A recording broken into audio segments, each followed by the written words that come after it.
hadith today. The hadith about the importance of leaving behind a legacy of sawab jari, a legacy that continues to earn you good deeds after you have passed away. Because one thing we all need to realize is that nobody is guaranteed a long life. It doesn't matter how righteous you are. It doesn't matter how important you may seem to be to the ummah. It doesn't matter who you are. Any of us could pass away at any time.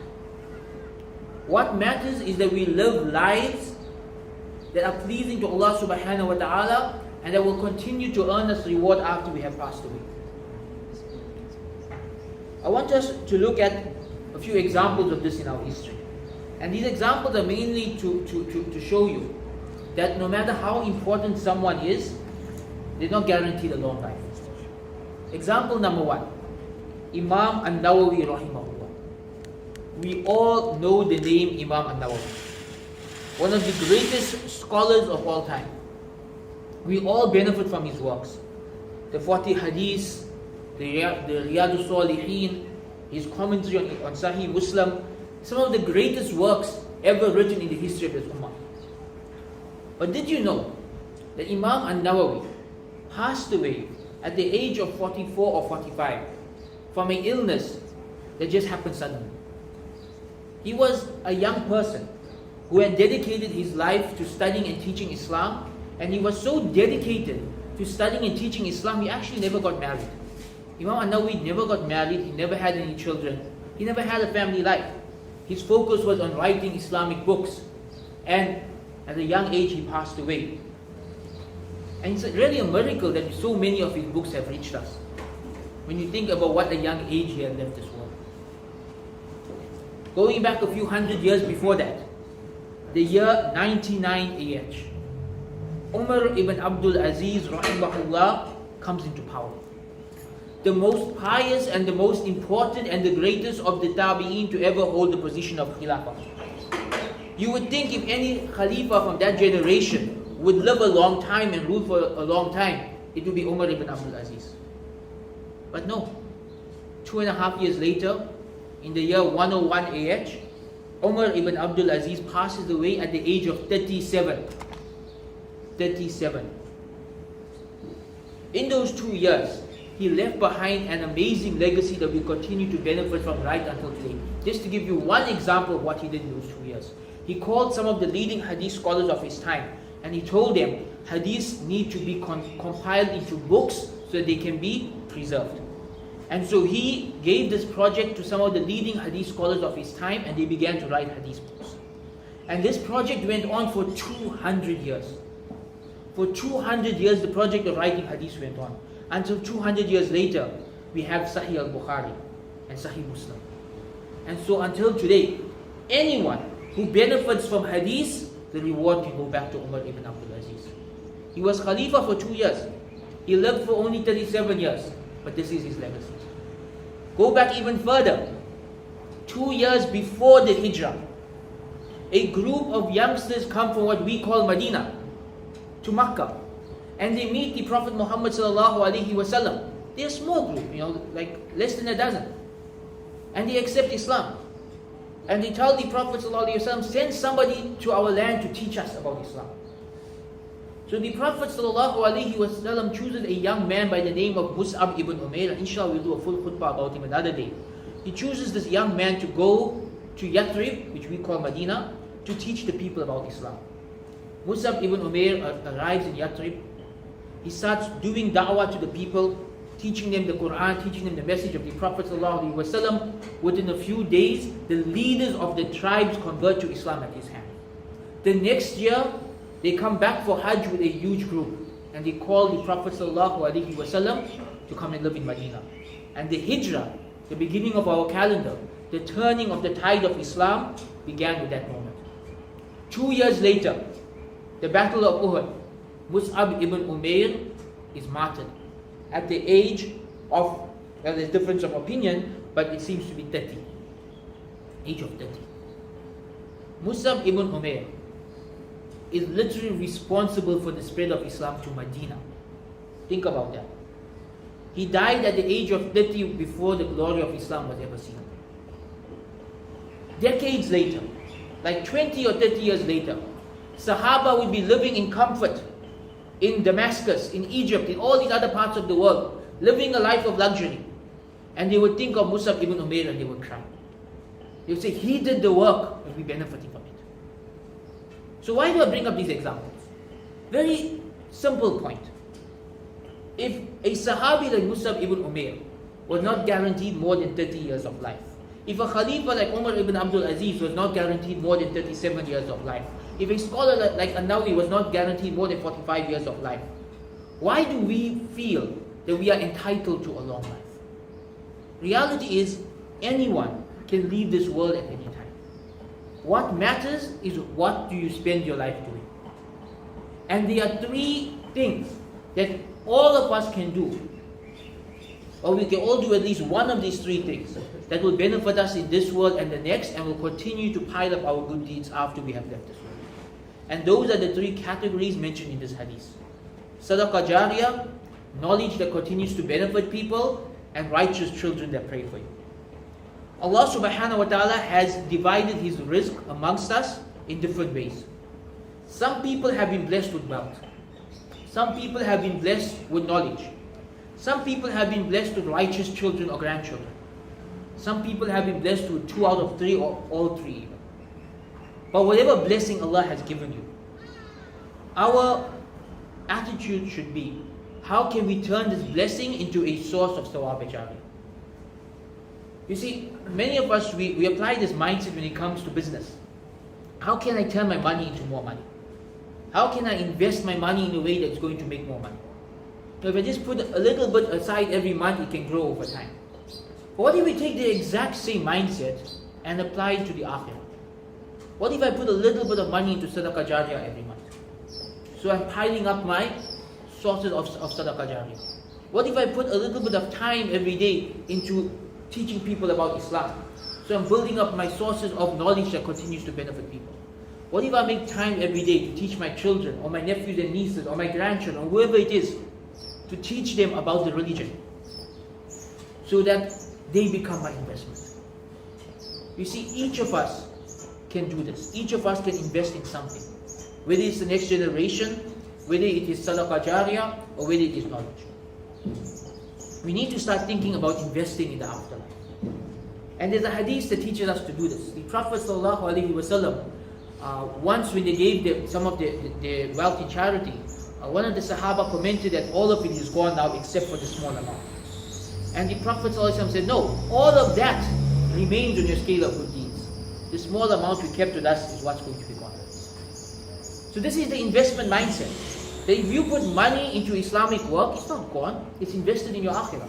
If you put knowledge, if you put it in a place where other people can benefit from it, it's not a waste of time, it's investing in your akhirah. If you take out time and you sacrifice to help somebody younger grow into a righteous person, and they make dua for you after you pass away, then you have invested in your afterlife. So these are 3 categories. And I want to say categories because one of the misunderstandings of this hadith is that these are 3 deeds that you can do. So people think of it as 3 deeds. They think of it as the deed of sadaqah jariyah, the deed of teaching Islam, and the deed of raising your children. I want you to think of it as categories. Because sadaqah jariyah is a vast term. What is sadaqah jariyah? It's any charity that benefits people after you pass away. If you put money into an orphanage, that's sadaqah jariyah. If you help build a masjid, that's sadaqah jariyah. If you sponsor the orphan, that's sadaqah jariyah. If you help build an Islamic center, that's sadaqah jariyah.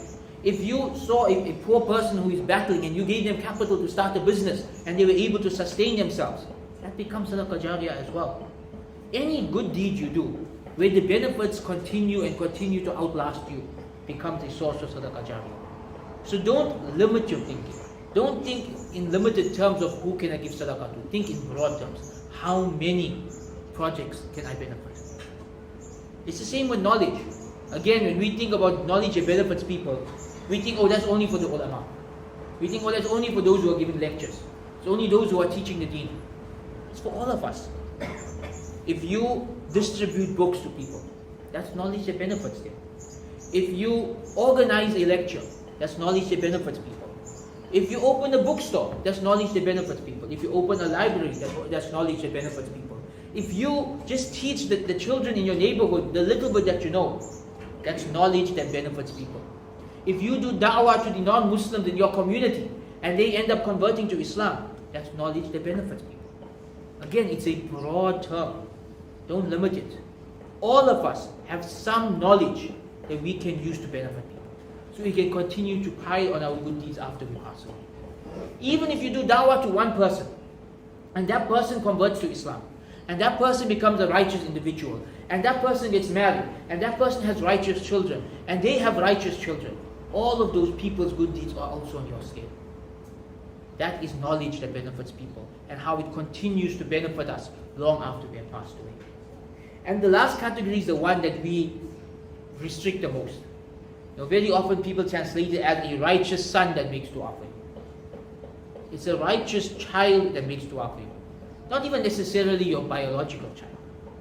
Meaning, if you've left an impact on the next generation, and you pass away and the next generation are making dua for you, that's what this hadith is talking about. Not everybody can have children. Allah decides who has children and who does not. But everybody can benefit the next generation. Whether it's your physical, biological children and grandchildren, whether it's your nephews and nieces, whether it's an orphan that you sponsored, whether it's the children of your neighborhood, the children of the local Islamic school or Islamic center, whatever it is. But if you have left an impact on the heart of a young person to such an extent that when you pass away, that person raises their hands and makes dua for you, then you have fulfilled that category. That you have died and left behind is a righteous child that is making dua for you. So don't limit your thinking. There are many, many ways to leave behind a legacy that outlives us. You see, none of us can guarantee how long we will be in this world for. But if we take time to build up sources of sadaqah jariyah, sources of knowledge that benefit people, and to invest in the next generation, that even if we pass away tomorrow, our good deeds will continue and continue and continue for generations and generations to come. Think about the three examples I gave. Mus'ab ibn Umair only lived for 30 years, but every single Muslim benefits from his legacy.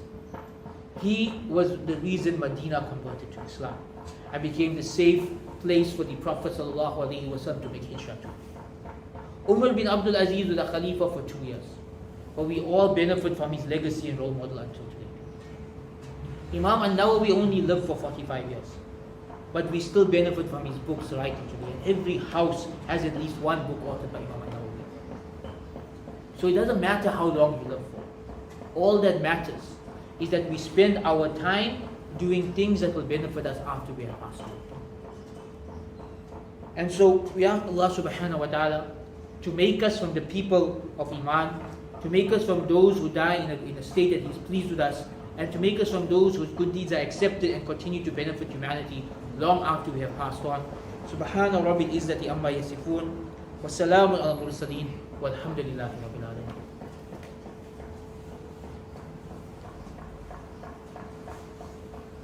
الحمد لله وحده والصلاة والسلام على من لا نبي بعد أما بعد فإن أصدق الحديث كتاب الله وخير الهدي هدي محمد صلى الله عليه وسلم وشر الأمور محدثاتها وكل محدثة بدعة وكل بدعة ضلالة وكل ضلالة في النار. قال رسول الله صلى الله عليه وسلم إنما الأعمال بالنيات وللرجل ما نوى. So in the first khutbah we mentioned 3 categories of deeds we can do that will continue to benefit us after we die. But every deed has conditions for it to be accepted. And so I want to discuss 3 conditions that we need to fulfill if we want our sadaqah jariyah, our knowledge, and our children to benefit us after we have passed away. These 3 conditions are a must. And number 1 is ikhlasun niyah. Ikhlasun niyah, that our intention must be for Allah. Yes, we said that the first 2 categories of deeds that benefit you after you die are sadaqah jariyah and knowledge that benefits people. But the Prophet ﷺ also said that the first people to be thrown into Jahannam are those who give charity for the sake of showing off, and those who teach Islam for the sake of showing off. And so therefore, for our sadaqah jariyah and our knowledge to benefit us, it has to be done for the sake of Allah. And so each of us must take time every single day to purify our intentions. We live in a time where it's very easy to get caught up with our egos. Social media has become all about the nafs and ego. Many of the younger generation have this idea that they want to be famous when they grow up. Fame has suddenly become like a goal that people seek after in life. But this is against Islam.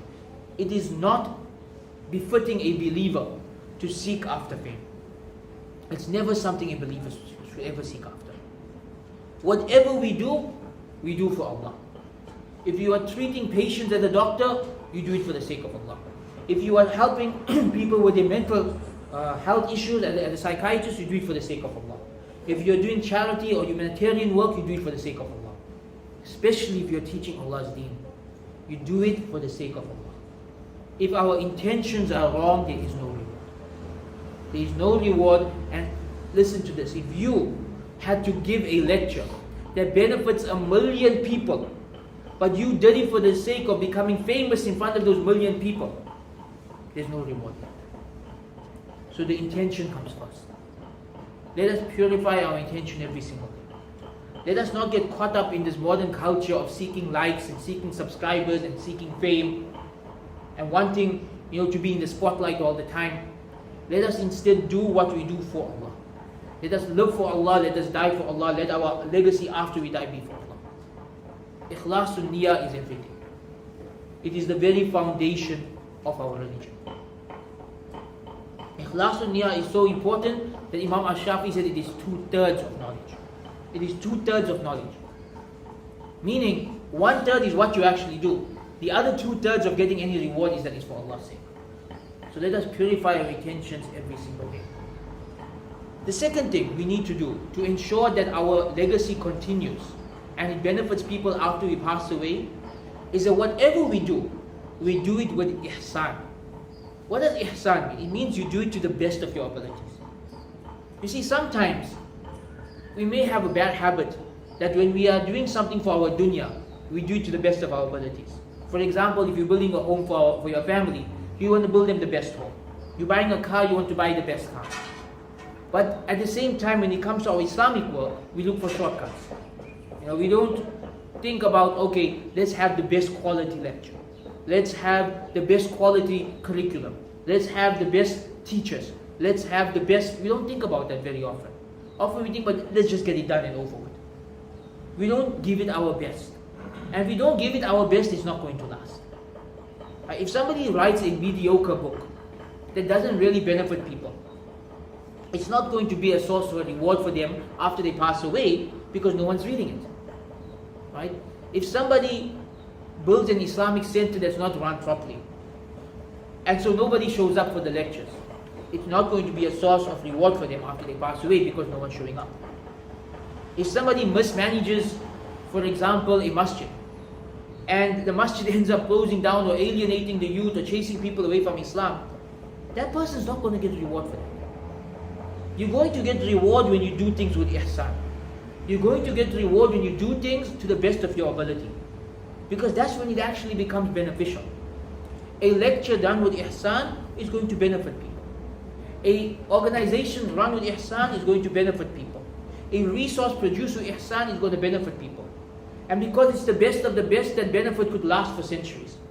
Look at Imam al-Bukhari. Imam al-Bukhari had memorized over 100,000 hadiths.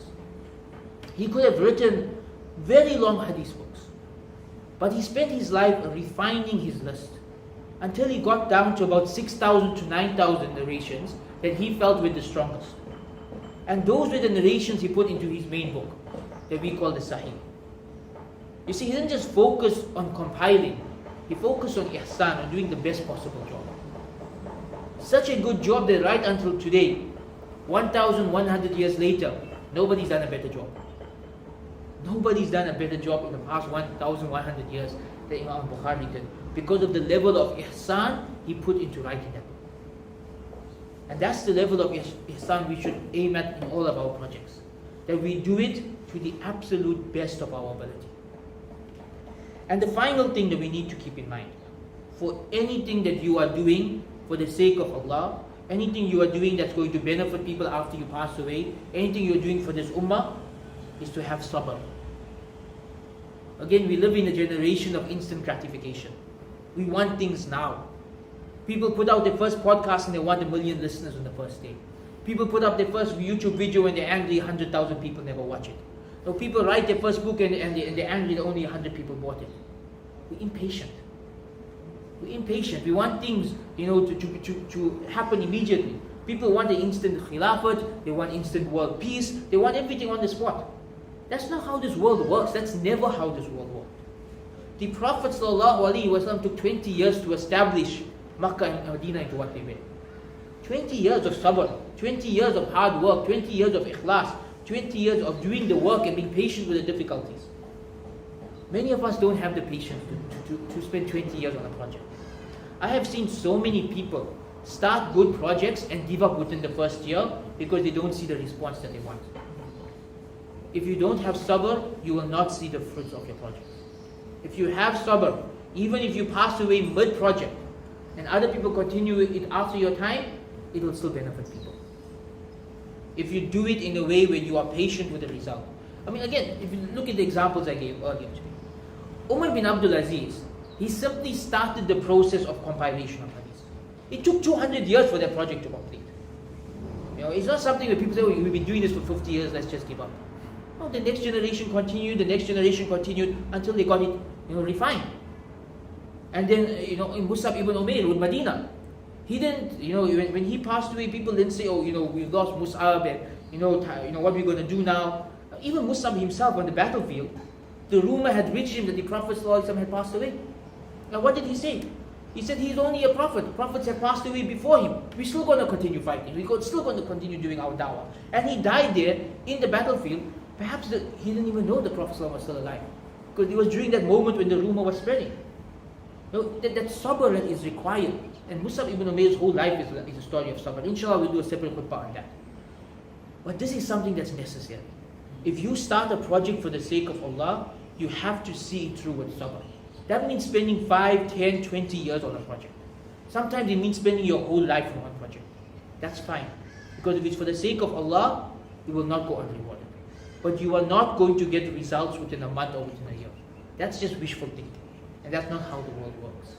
So, if you want to truly set up sources of sawab jariyah for ourselves, whether it's sadaqah jariyah, whether it's knowledge that benefits people, or even raising your children.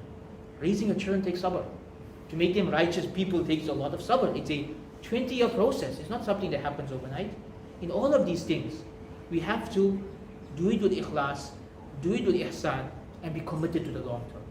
It's only when we do that we will truly see the results that we want to see. And even if we don't see the results, Allah will reward the effort. We ask Allah subhanahu wa ta'ala to make us from the righteous and to make us from those whose deeds are accepted, to grant us sabr, to grant us ikhlas, to grant us ihsan. إن الله وملائكته يصلون على النبي أيها الذين آمنوا صلوا عليه وسلموا تسليما اللهم صل على محمد وعلى آله وصحبه أجمعين ربنا لا تؤاخذنا إن نسينا وأخطأنا ربنا ولا تحمل علينا إصرا كما حملته على الذين من قبلنا ربنا ولا تحملنا ما لا طاقة لنا به واعف عنا واغفر لنا وارحمنا أنت مولانا فانصرنا على القوم الكافرين سبحان رب العزة عما يصفون وسلام على المرسلين والحمد لله رب العالمين.